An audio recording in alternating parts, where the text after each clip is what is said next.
Welcome to this week's episode of Insight. During this week's show, we're going to cover three topics. The first one's going to be some interesting comments made by Turkish Foreign Minister Hakan, and then we're going to move on to discuss next year's national budget. And then we're going to close with some updates on the fictitious and made-up Western Azerbaijan community. A few weeks ago, Turkish Foreign Minister Hakan made a controversial statement saying that there will not be any established official relations between Armenia and Turkey or opening of the border, which is part of that deal, prior to the signing of any Armenia-Azerbaijan peace agreement. Now, he said that the reason for this is because if these borders are open or these relations are established, Armenia would have no incentive to sign the peace treaty with Azerbaijan. Why is this relevant? Is because, first of all, everyone knows that the peace treaty is actually never going to be signed. It simply will stay at the initial stage. The party that is not signing, in this case, is actually Baku and not Yerevan. He's in essence saying that unless you give in to every ridiculous Azeri demand, we're not going to establish relations or open the border, and those demands are never ending because if you give one, that they'll ask for more. And this is actually in direct contradiction to commitments that they had made in private about opening of the border early next year. This led to an immediate press conference by Armenian Foreign Minister Arad Mirzoyan, in which he made the opposite case, that actually opening this border and establishing relations will actually make it more likely for Armenia and Azerbaijan to sign a peace treaty. Now, what is relevant in understanding all this? First of all, it is absolutely not relevant for Turkey for this border to be opened, even though this will actually help the provinces right next to Armenia, because they're some of the poorest provinces in Turkey. But for the most part, those provinces are Kurdish and they could care less what happens there. So there's actually no constituency in Turkey that's actually pushing for opening of this border. The Turkish position here is about what they can actually get out of other countries, and that has nothing to do with Armenia. Their policy is essentially a balancing act. One is they have given Azerbaijan a veto on Armenia's relations with Turkey. However, if that's balanced with things that they can get specifically from the United States, and what they actually want right now, which is the number one agenda, is to get back into the F-35 fighter program. So they're going to balance these two out, and they will choose the one that's most beneficial to them. But their default position is going to be that Azerbaijan has a veto on any of these relations. What we have moving forward is actually not that positive, is because Donald Trump has a habit of actually overpromising things to Erdogan, especially on things that he cannot deliver on. The F-35 is one of them, given the position of the Israeli government, which is very much opposed to Turkey ever acquiring F-35s, and general congressional opposition to it. It is actually not likely to ever come to pass.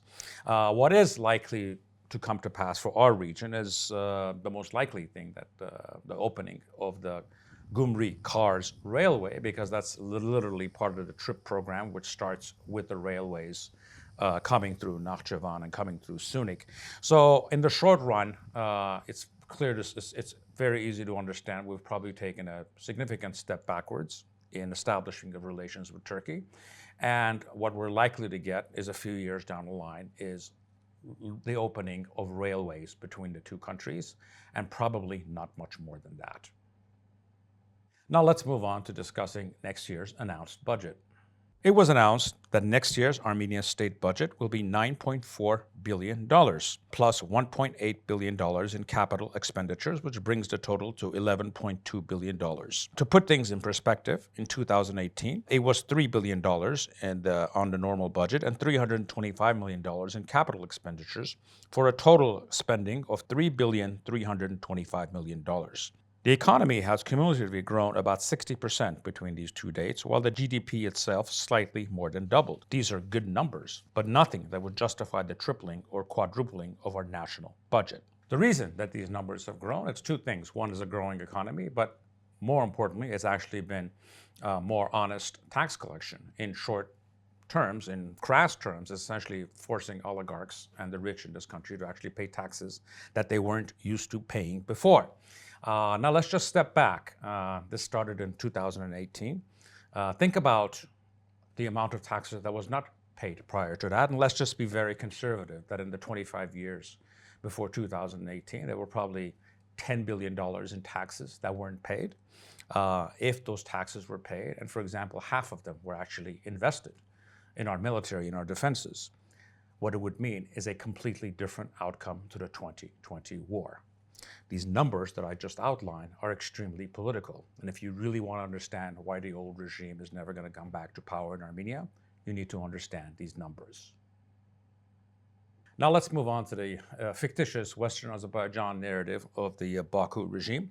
Recently, they held a massive event, 50 scholars from around the world, establishing the right of return and the importance of the right of return of the people from Western Azerbaijan. By that, they mean actually Armenia proper. And all of these discussions were based on international law about how these people were dispossessed and they have a right to go back. What is all of this about is, first and foremost, is for his internal purposes and for external purposes to actually keep the conflict going.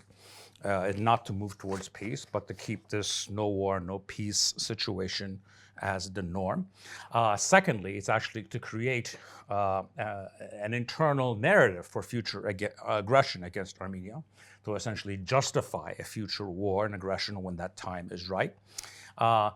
Many dismiss this as saying this is he's just playing for the internal audience, and there's partial truth to that, but it's actually more than that. To say that this is just for internal audiences is a bit naive. This is sort of the political version of the gun in Chekhov's play. It's something that you put there to be eventually used, and it eventually will be used. The rhetoric of this got so much attention and was so intense coming out of Baku that even this prime minister had to respond. This is actually the reason he responded, because this is sort of a slow roll dismantling of his so-called peace agenda, something that he cannot have fall apart prior to the next election. His response was to say that let's bury both refugee return issues, your fictitious Western Azerbaijan one without a real Artsakh one.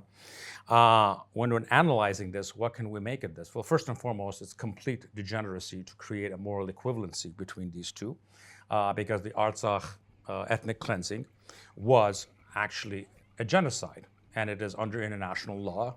Ilham Aliyev and his entire crew can be prosecuted. They can actually end up in The Hague if we actually take this issue to the ICC. Azeris leaving Armenia in the late 80s and early 90s was actually a negotiated event for the most part, in which Azeris living in villages in Armenia exchanged their village homes in Armenia for very nice flats in Baku, in which when the Armenians were pogromed out of Baku, they made these exchanges. And more importantly, Azerbaijan actually took this case to court many, many years ago, and they actually were defeated. So there's not even a legal case that any of this can be based on.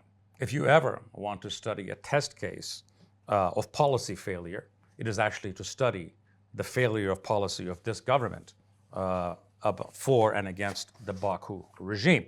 The Prime Minister himself has created this concession to aggression and depend loophole that he cannot get out of, by not weaponizing the ethnic cleansing that happened in Artsakh in 23, even if for cynical reasons, to defend Armenia, and to use that to attack, marginalize, and criminalize the regime in Baku to actually make it impossible for them to do any further aggressions. He has actually opened up another line of attack on Armenia using this time this fictitious Western Azerbaijan issue. In crass political terms, for the last 2 years, there were two options. You were either discussing the criminality of the regime in Baku and how they need to be punished internationally for the ethnic cleansing in Artsakh, or you're going to be talking about Western Azerbaijan and the Zangezur corridor. The Prime Minister made his choice, and we're all collectively paying the price for that. In conclusion, Ilham Aliyev is never going to give up on his fictitious campaign for Western Azerbaijan, since he has absolutely no reason to. What competent political operative will ever stop making demands on another country if that country's leadership believes that its submission is a proof of its virtue? You know, around the world, the primary division between political actors or politicos is between cynics and incompetents. This government has managed to achieve something incredible, which is a total synergy between incompetence and cynicism. Thank you for joining me in these sort of insights.